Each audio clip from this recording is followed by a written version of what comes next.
Hey everybody, happy holidays! My name is Emily and welcome back to my channel where I review, critique, and summarize scary children's books. How's it going everybody? I hope that you have been having a great holiday season so far, and if you don't celebrate holidays, I hope you are having some fun doing some winter activities right now. Today in this video I am going to be reviewing a children's horror Christmas book. This is Young Scrooge, a very scary Christmas story by the great children's horror author R.L. Stine. This is a retelling of the wonderful Christmas ghost story A Christmas Carol by Charles Dickens. It was published in 2016 by Faywell and Friends, which is an imprint of Macmillan.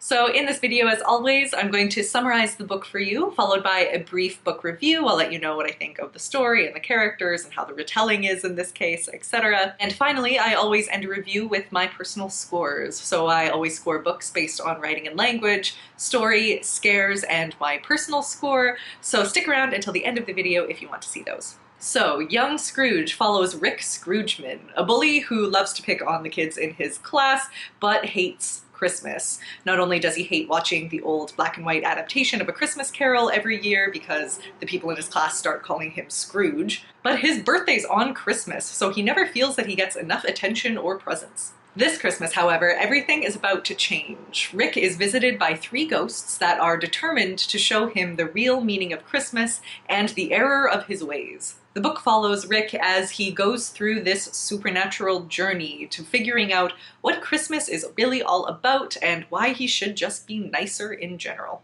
Alright, so it's hard not to love a good Christmas ghost story. A Christmas Carol is just one of those stories that gives me the warm fuzzies, and I love how spooky it is and sweet, and it's all about community, and I'm so trash for it. Honestly, I feel so sappy this time of year. Plus, it's all about ghosts or the supernatural teaching the living something about the nature of our world and the nature of being kind to others, and that is something that really resonates with me. So when I picked up this book, I had kind of an idea of what to expect because R.L. Stine books have such a particular flavor and his writing is always so kind of unique to him. I think this is a good retelling for someone like R.L. Stine to undertake because it requires having a main character that is so unlikable. And who is more unlikable than Goosebumps kids? If you said Goosebumps adults, then you would be correct, but there's more on that later. Rick Scroogeman, our main character, is just awful to read about through like 2/3 of this book. He is the worst bully, and he does all of these mean things to the kids in his class, but worst of all, he actually thinks that he's just playing funny pranks. He's totally delusional. He has no idea that these kids really dislike what he's doing to them, that it's really mean, and that these kids are not actually his friends. He considers every kid that he is mean to his friend. It's obviously delusional, and yes, there are flavors of Ebenezer Scrooge here, but I think there are certain things about this story that make this character even more unlikable. First of all, he's a kid. Second of all, Stine's signature first-person storytelling really lets us get into Rick's head, and it's almost like too much to bear.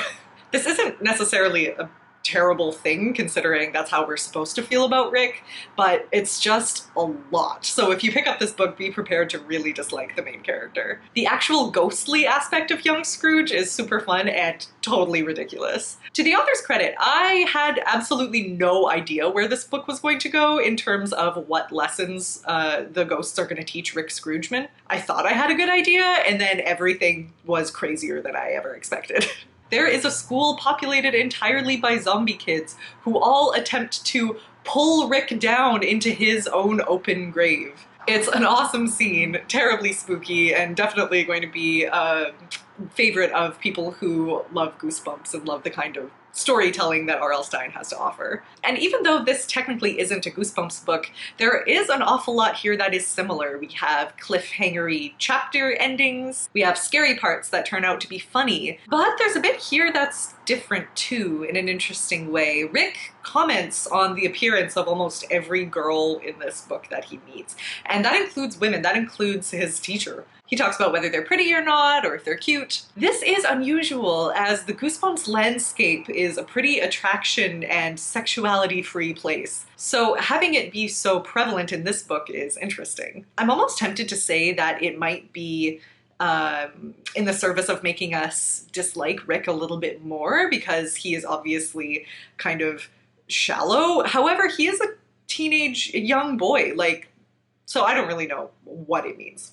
There's also some successful and satisfying foreshadowing here, which is unusual for R.L. Stine's work, because usually he's trying always to misdirect you, so there's almost never any foreshadowing that makes sense.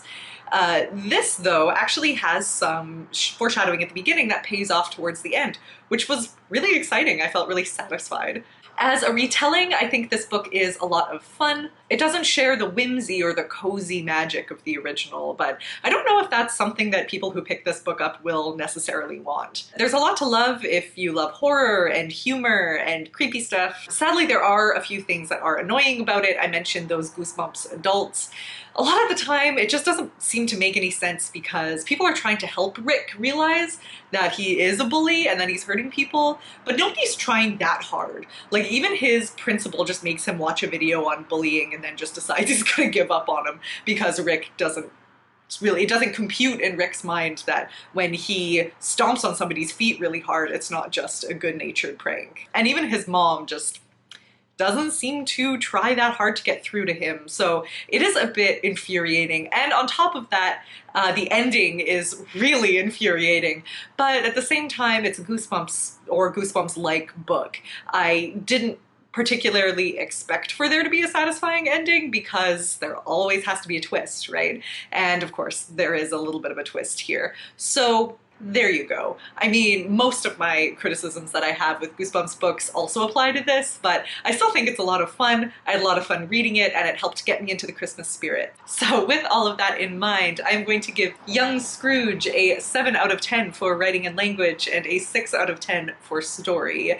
R.L. Stine proves himself to be a really good writer for children over and over and over again, wanting to have successful foreshadowing or really trying to make sense in terms of like the emotional arc of his characters. That's just not something we've come to expect from R.L. Stine at this point. And his writing is really popular, and I don't see his sort of style changing anytime soon. So within the parameters that we would expect, this is a lot of fun. I'll give this book a 7 out of 10 for scares. This is, you know, Goosebumps level craziness. There are creepy parts, there are zombies like I mentioned, there's obviously the ghostly aspect, we have monster snowmen, crazy stuff, but all stuff that if you have a kid in your life that enjoys horror, they're gonna love this. And finally, I'm gonna give Young Scrooge a 6 out of 10 for my personal score. Like I say, I had a good time with this, it was a fun Christmas read, and I think you should pick it up if you enjoy Goosebumps. Like I say, a good holiday ghost story is it for me this time of year.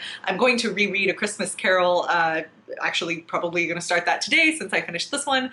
And I always like to read more of Charles Dickens's ghost stories around this time of year. He writes a few that are set at Christmas that aren't A Christmas Carol that are wonderful. So alright, so that is it for my review today. Thank you guys so much for watching as always. If you liked the video, go ahead and give it a like and let me know in the comments below what kind of things you read around this time of year. Or if you have a kid in your life that you're reading to, let me know what you're reading to them. I can't say that I've read a lot of Christmas picture books because my thing is, of course, Halloween, but I would always want to read more, so let me know. And if you're new here, go ahead and hit that subscribe button. I am here doing videos like this and reviewing children's horror books for the future, for the new year. And if you want to follow me on social media, the links are always in the description below.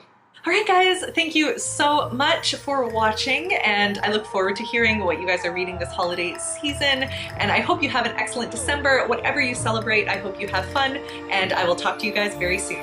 Happy reading! Bye.